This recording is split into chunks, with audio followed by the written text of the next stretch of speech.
At the grand annual gala of Syntech Solutions, a shimmering event hosted in the heart of downtown San Francisco, no one noticed the man in the worn baseball cap and simple gray t-shirt quietly entering through the back, while waiters passed glasses of champagne and executives clinked drinks under chandeliers. David Carter, CEO and founder of the $80 billion tech giant, slipped unnoticed into the crowd of his own making. There was no flash of designer suits, no polished speeches or paparazzi. Tonight, David came not as a billionaire titan, but as one of the invisible, just another face in the sea of staff. It wasn't a prank or a stunt. It was a test of truth. For months, David had wrestled with a growing unease. Success had taken him higher, but it also removed him from the ground, the place where real people worked, laughed, and struggled. He wanted to see for himself. How did his employees treat someone who seemingly had nothing to offer? Beneath the hum of conversation and the flicker of golden lights, he watched. Some smiled politely as they passed him, others offered curt nods, but most brushed by as if he were part of the decor. He didn't mind. He expected it even, but nothing prepared him for the moment that broke him. Near the back of the ballroom, he overheard an HR manager named Elise, a woman who had stood proudly beside him in board meetings, speaking with venom to a young intern. The intern had accidentally spilled a few drops of wine on her dress, and Elise, not knowing David was just steps away, erupted. "People like you don't belong at events like this," she hissed. "Do you even know who's paying for your little mistakes?" The intern's eyes filled with tears. David's heart clenched. It wasn't just the cruelty, it was the hypocrisy. Elise was a polished professional in meetings, always full of charm and buzzwords about people-first culture. But here, stripped of formalities, her mask had fallen. David stepped forward, his presence unnoticed until he calmly offered the intern a napkin. Elise turned, annoyed, her voice sharp. "This is none of your concern." David looked at her for a long moment, then slowly removed his cap. The silence was immediate. Color drained from Elise's face as recognition hit. Around them, heads turned as whispers swept across the room like wind through dry grass. The man they had ignored, the one they had dismissed, was not a nobody. He was the very reason they were all standing in that ballroom tonight. David didn't raise his voice. He didn't need to. In a quiet, even tone, he said, "It matters to me, because how we treat people when no one's watching, that's who we really are." The words hung in the air, heavier than any speech he could have prepared. The intern, still trembling, whispered a thank you. David smiled at her gently and said, "You belong here more than anyone who forgets their humanity." That night, David didn't return to his table at the front. He stayed with the interns and junior staff, sharing stories, asking about their lives, laughing like an old friend. For the first time in years, he felt truly connected, not to the company he built, but to the people who gave it life.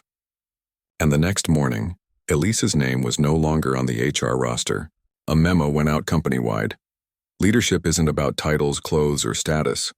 It's about character. Let's remember who we are, especially when no one's watching. The story spread quietly at first, then like wildfire. Employees whispered about it in hallways, shared it over lunch, and felt something shift.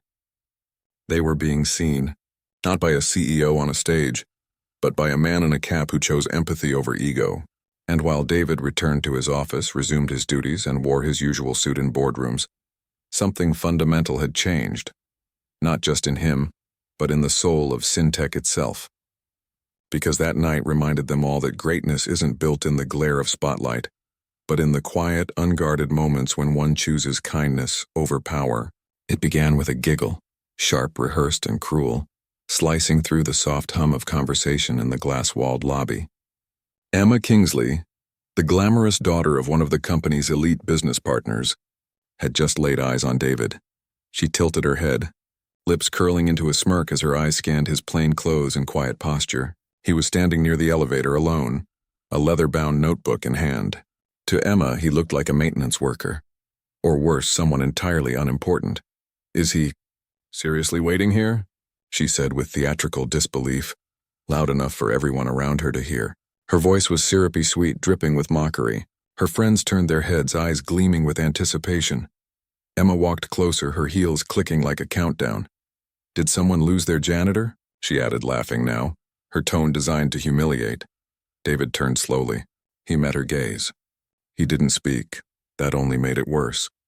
The others joined in. One friend laughed so hard she doubled over. Another pulled out her phone as if to snap a picture of the moment. The sound grew louder, bouncing off the marble floor and mirrored walls. Even people who didn't know what was happening chuckled along, caught in the wave of collective ridicule. Emma pointed, wiping a fake tear from her eye. Oh God, this is priceless. Through it all, David stood still. His posture was calm, almost too calm. But his eyes, if anyone had looked closely, were slightly clouded. Not with anger, not with shame, with hurt. He didn't speak. He didn't defend himself. And yet something in his silence quieted the air around him. Just for a second, a flicker of tension passed, so subtle it was easy to miss. But Emma didn't notice. None of them did. The laughter echoed long after he walked away. What they didn't know, what none of them cared to ask, was who David really was. Not just someone in the building, but someone who would matter more than any of them could imagine. And this moment, this cruel, careless laughter, would not be forgotten. David Carter sat alone in the empty conference room, the echoes of laughter still ringing cruelly in his ears. The polished table before him reflected the harsh overhead lights, but it couldn't wash away the burning shame inside him. Moments ago he had been humiliated, mocked not for his work but for his past, his roots, the very essence of who he was. A voice from a colleague, dripping with condescension, had cut deeper than any professional critique. Janitor's son, huh? Guess some things don't change. The words were a barb, meant to wound, and wound they did. As the sting of that moment pressed down, David's mind retreated, far away from this glass tower and its whispered judgments, to a simpler, humbler place. He was a boy again, standing in the dim hallway of his middle school. The muffled sounds of classrooms blended with the rhythmic swish of a mop across the floor. There, bent over a bucket and pushing tirelessly at the linoleum tiles, was his father. His hands were strong but weathered, stained with the quiet dignity of honest labor. The man wore a threadbare blue jumpsuit with a faded name patch, Mr. Carter Sr., the janitor. Students passed by, some sneering, some indifferent. To their eyes, his father was invisible, a fixture of the background unworthy of respect or notice. David had felt that same invisible shame then, wishing he could disappear alongside his father's shadow. He remembered the heavy knot in his throat, the flush of embarrassment burning his cheeks. But then, his father looked up. His eyes met David's with a calm, steady warmth, and without stopping his work, he spoke in a voice that was soft but firm. "Son, you're not embarrassed of me, are you?" David had hesitated. The question felt like a challenge, a test of loyalty he wasn't sure he could pass. His father knelt down to his level, and for the first time, David really saw him, not just as the man who cleaned floors, but as someone who carried himself with an unspoken pride.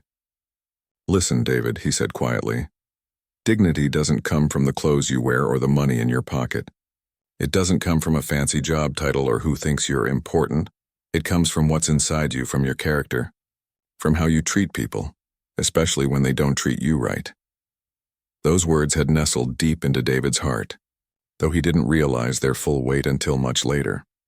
Back in the conference room, the memory washed over him like a cool wave, softening the raw edges of his pain.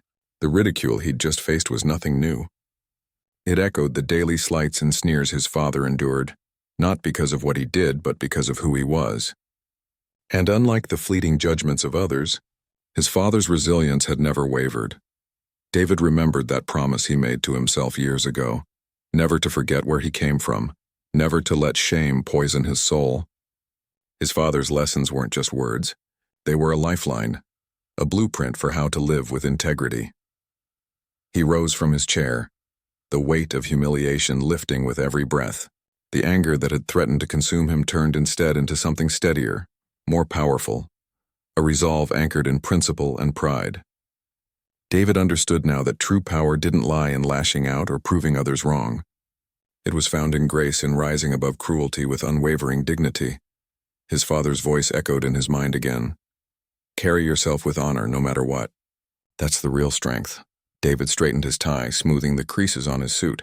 He looked out the window, not at the city sprawling beneath him, but inward toward the roots that grounded him. The janitor's son was not ashamed. He was proud. Proud of the man who taught him to see worth beyond wealth, who showed him that respect isn't given, It's earned through kindness, courage, and character, and so, when tomorrow brought another challenge, another test of his spirit, David knew exactly how he would respond, not with bitterness or anger, but with the quiet power of a man who remembered his roots and honored them every day. Because dignity, he realized, was not a thing that could be taken or lost. It was something you carried inside, carried forward no matter where life's path led. News travels fast in the cutthroat world of high finance, especially when it spells disaster. Charles Kingsley, a titan of industry and a man whose life revolved around precision and control, was enjoying a rare quiet moment at his downtown penthouse office. The morning sun filtered softly through the floor-to-ceiling windows, casting a warm glow over the sprawling city below. His routine was simple: a cup of freshly brewed coffee, a glance at the markets, and then on to the countless meetings that kept his empire thriving.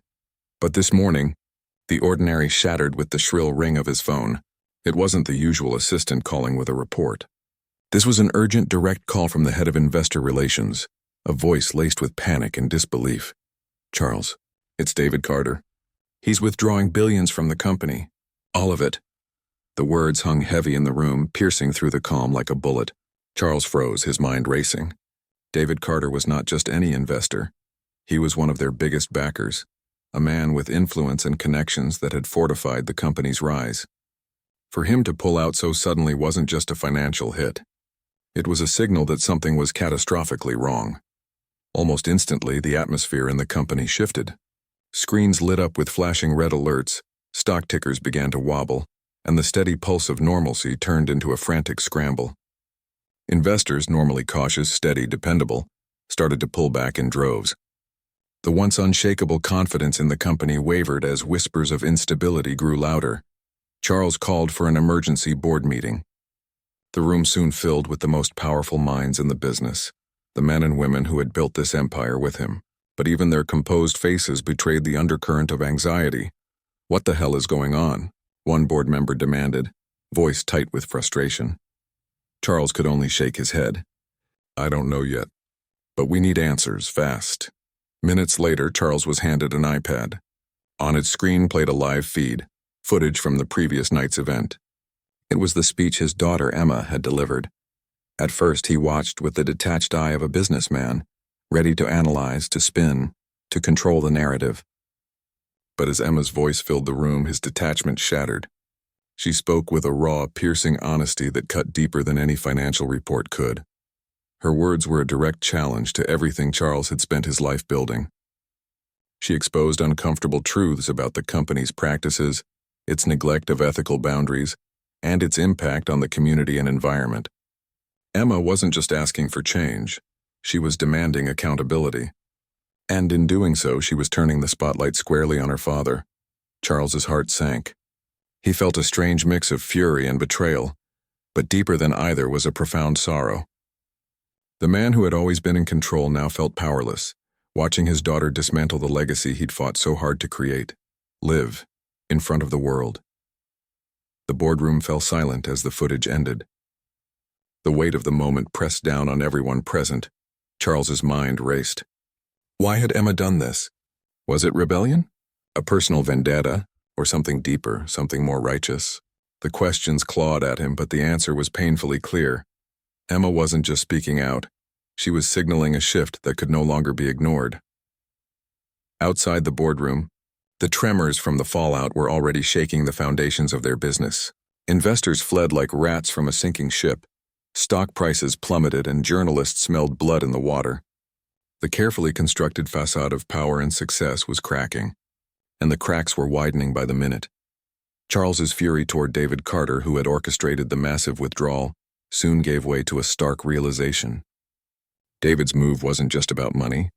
It was a message, an unmistakable vote of no confidence. Carter was reacting to the storm Emma had unleashed, and his withdrawal was the trigger that set off the chain reaction. As the emergency board meeting dragged on late into the afternoon, Charles sat at the head of the table, surrounded by his closest advisors. Their faces were etched with exhaustion and worry. The plans they once relied on to steady the company were crumbling, replaced by uncertainty and fear. Charles's gaze drifted to the window. Below, the city moved on, oblivious to the empire inside that was shaking at its core. In that moment, the father who had always defined himself by power and control felt something he hadn't expected: grief. Not just for the business that was unraveling, but for the daughter who had become the catalyst. Emma's courage had ignited a revolution in the heart of their family, exposing painful truths and forcing a reckoning.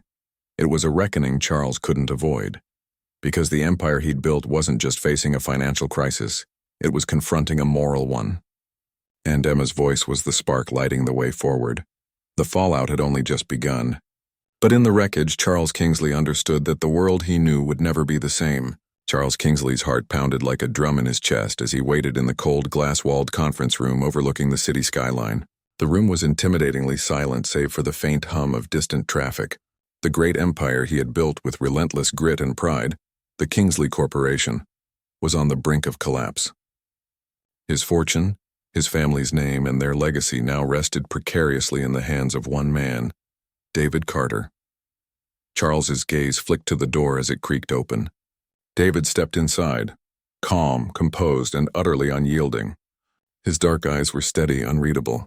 At 35, he was a man who had clawed his way to the top without family ties or fortune, relying solely on his ruthless business acumen.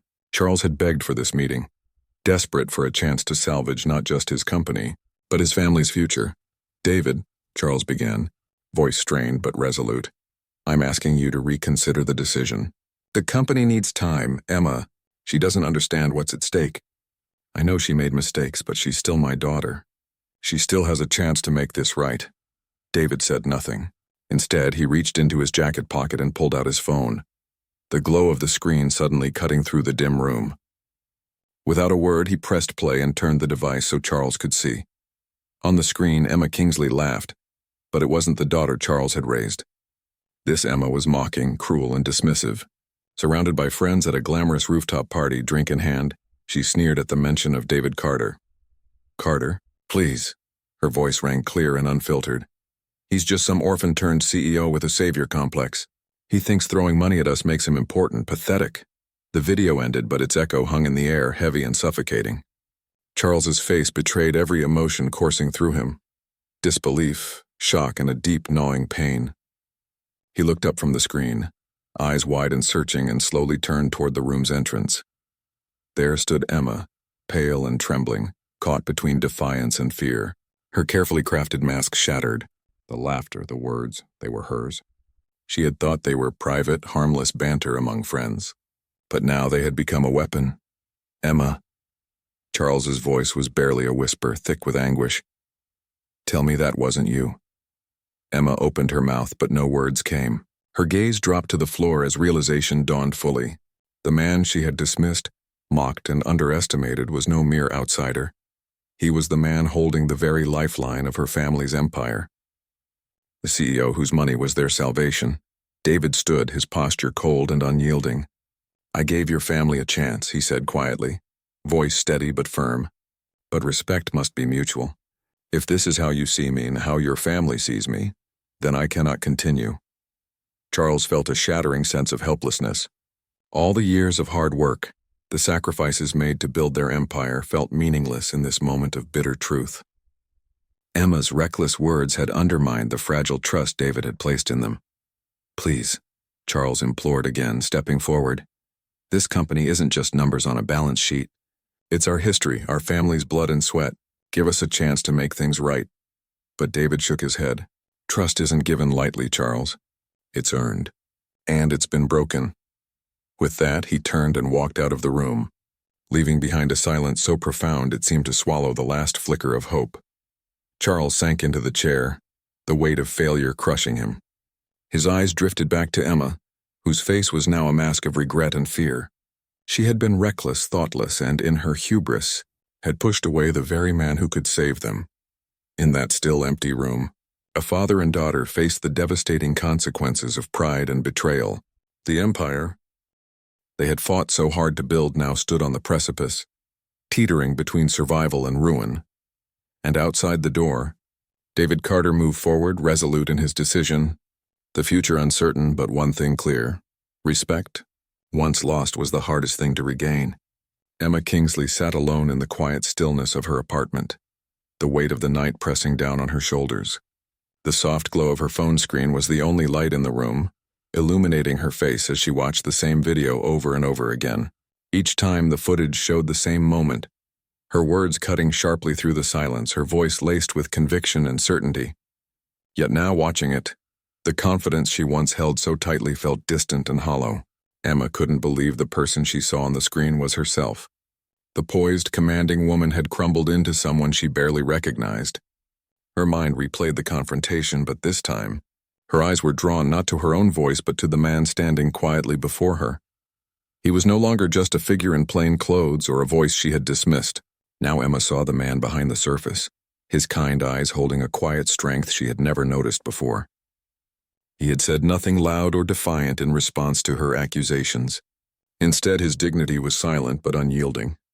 It was a dignity that had endured more than she could comprehend, one that didn't shout to be heard but quietly demanded respect. The realization struck Emma like a thunderclap. She had been blind to his humanity. In her certainty, she had denied the depth of his experience, his pain, and his resilience. The regret that flooded her heart was immediate and overwhelming, heavy with the knowledge that her harsh words had wounded someone who didn't deserve such treatment. She pressed replay again, watching herself speak with sharpness and anger, and every time the regret deepened. The damage she had done was not something she could simply erase with an apology or a fleeting moment of remorse. Some mistakes carry heavy prices, and Emma felt the weight of that truth settle deep inside her. It was clear now that her actions had consequences far beyond her intentions, and no amount of justification could undo the harm caused. She realized that true regret was not just about feeling sorry for oneself, but about recognizing the pain inflicted on others and accepting responsibility for it, even when it's uncomfortable or painful. In the stillness of that night, Emma's thoughts drifted back to the man's calm demeanor during their encounter. He had looked at her not with anger or hatred, but with a quiet sadness and perhaps a trace of disappointment. It was a look that cut deeper than any harsh word could, because it spoke of a knowing, a resilience that refused to be shattered by her accusations. Emma understood in that moment that his silence was not weakness but a form of strength, one she had mistaken for passivity. She had seen only her own righteousness, failing to acknowledge his humanity and the dignity he carried within himself despite everything. This new perspective shattered the mirror she had been looking into, the mirror that reflected a woman confident in her judgment and her place in the world. Now, faced with the truth of her actions, Emma was forced to confront the version of herself that had been cruel and unfair. It was a painful reckoning, but also a necessary one. She knew she could not change the past, but she could choose how to move forward. Redemption, she realized, was not a public spectacle or a headline-grabbing apology. It was a private, honest journey that began with humility and the willingness to face one's own faults without excuses. In the quiet of her apartment, Emma reached for a pen and paper. What she wrote was not polished or meant for anyone else's eyes. It was a letter of truth to the man she had wronged and, in many ways, to herself. She poured out her feelings of regret and sorrow, her acknowledgement of the pain she had caused, and her hope that somehow she could learn to be better. Whether she would ever send the letter was uncertain, but the act of writing was a small but vital step in her path toward healing. It was her way of breaking through the denial and defensiveness that had once protected her ego, allowing her to connect with the raw vulnerability she now felt. For the first time in a long while, Emma allowed herself to cry. The tears were not for her own embarrassment or shame, but for the man who had carried himself with such quiet strength in the face of her harshness. They were tears for the damage done, for the innocence lost, and for the hope that she could someday find a way to make amends, even if the cost was simply carrying the memory of her mistake with humility and grace. Emma's realization was a turning point, a moment of deep human connection that opened her heart to the possibility of true change. In that night's stillness, Emma's shattered confidence began to mend, not by reclaiming her old self, but by embracing a new understanding of compassion and responsibility. She knew the road ahead would be difficult and that some wounds might never fully heal, but within her regret was the seed of redemption, a quiet promise that she would strive to be better, to see others as they truly were, and to never forget the heavy price of the mistakes she had made. David Carter had always been a man of quiet strength. In a world obsessed with noise and spectacle, he was an enigma, a billionaire whose power was measured not by how loudly he proclaimed his successes, but by the steady, unyielding grace with which he carried himself. When the storm clouds gathered and the partnership he helped build began to unravel, David didn't react with the fury or desperation so many expected. Instead, he chose silence. There was a certain poetry in the way he withdrew. While others clamored for headlines, fought in public, or sought vindication through social media and interviews, David simply pulled away. No dramatic exits, no public statements, no angry declarations, just a quiet step back, a final signature on the papers that ended his partnership, and a deliberate disappearance from the spotlight. To some, it looked like retreat. To others, surrender. But David's exit was neither. It was a deliberate act of silent power. David understood better than anyone that true respect isn't something you demand with words or actions meant to intimidate. It isn't about the flashiest headline or the loudest voice in the room. Real respect, the kind that endures, is rooted in character, in how you carry yourself when the world turns away, in what you leave behind when you walk away. His departure was a statement far louder than any speech he could have given. He left behind a message carved in silence. Respect should never be based on appearances. In a society obsessed with image and noise, David's quiet exit shattered expectations. Those who had dismissed him as too reserved, too unassuming, or too ordinary to matter were forced to reconsider. They had underestimated the strength found in restraint. David never sought revenge against those who pushed him out or doubted him. He didn't lash out at the press, nor did he try to rewrite history with sensational interviews. Instead, he walked away with his pride intact, a billionaire who had chosen integrity over vindication. This choice spoke volumes. His graceful departure was a rebuke to the idea that power must be loud to be effective. The world had mistaken his silence for weakness, but David had known all along that true power can reside in stillness. By stepping away on his own terms, he reclaimed control of his narrative, not through confrontation, but through dignity. There was something profoundly emotional about watching a man who had everything to fight for decide instead to walk away quietly. The way David vanished from the public eye left a void that no scandal or gossip could fill. It was a silence heavy with meaning, a testament to the fact that sometimes the strongest act of all is knowing when to let go. His departure rippled through the business world and beyond. Colleagues, competitors, and observers alike were forced to acknowledge the depth of his character. In an age where public figures often wear their anger, betrayal, and desperation like badges of honor, David's refusal to engage in petty battles made him stand apart. There was an elegance in the simplicity of his exit. No fireworks, no fanfare, just a man who knew his worth, who refused to let bitterness taint his legacy. The silence he left behind became a space for reflection, challenging others to rethink their own ideas about respect, power, and pride. David's story is a reminder that the most profound statements are sometimes made without a single word. That walking away with grace can be more powerful than fighting to stay. That dignity preserved is a victory in itself. He showed the world that a billionaire's strength isn't measured by their wealth or the headlines they generate, but by the courage to hold their head high, even when the world tries to bring them down. His quiet exit was a masterclass in silent power, a demonstration that sometimes the best way to be heard is to stop shouting. And so, David Carter disappeared. Not out of fear or defeat, but because he had chosen a different kind of victory, a victory defined by respect, by character, and by the enduring strength of silence. In the end, his graceful exit left a legacy that outshone any public triumph, a legacy that taught us all that sometimes, the most powerful voices are the ones that are never heard at all. The incident began as just another corporate scandal, something many expected to be quickly swept under the rug, forgotten amidst the endless churn of headlines and public distractions. Yet this was different. This wasn't a simple mistake or a petty clash of personalities. It was a profound betrayal of trust, a test of character that would leave an indelible mark not only on the company, but on everyone who witnessed it. Emma, the company's rising star, had made a choice.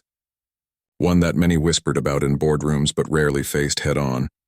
When the truth came to light, through leaked emails, recorded conversations, and undeniable evidence, it was clear that Emma's ambition had blinded her to the human cost of her actions. She had tried to manipulate outcomes, to silence voices, and to bend the rules in her favor. But the weight of those choices crashed down in an instant. The entire company watched as Emma was forced into the spotlight she had long sought. She stood before the press and her colleagues, delivering an apology that was rehearsed and polished, but carried the unmistakable undercurrent of remorse. The cameras clicked, the world listened, and yet something was missing. There was no redemption in her words, no spark of genuine accountability. Instead, there was the quiet realization that some damage is irreversible. But the story wasn't just about Emma. It was about David, the man she had tried to undermine. David, who had been steady and composed through the chaos, who had chosen silence over anger and dignity over defiance. While others scrambled to protect their titles and reputations, David quietly stepped away. He refused to engage in the mudslinging. He refused to let bitterness define him. The public noticed. The internet, always hungry for heroes, found one in David. He became a symbol, not just of integrity within a corporate maze, but of something far more universal: the courage to stand firm in the face of injustice, the strength to protect one's principles when everything else seems to crumble.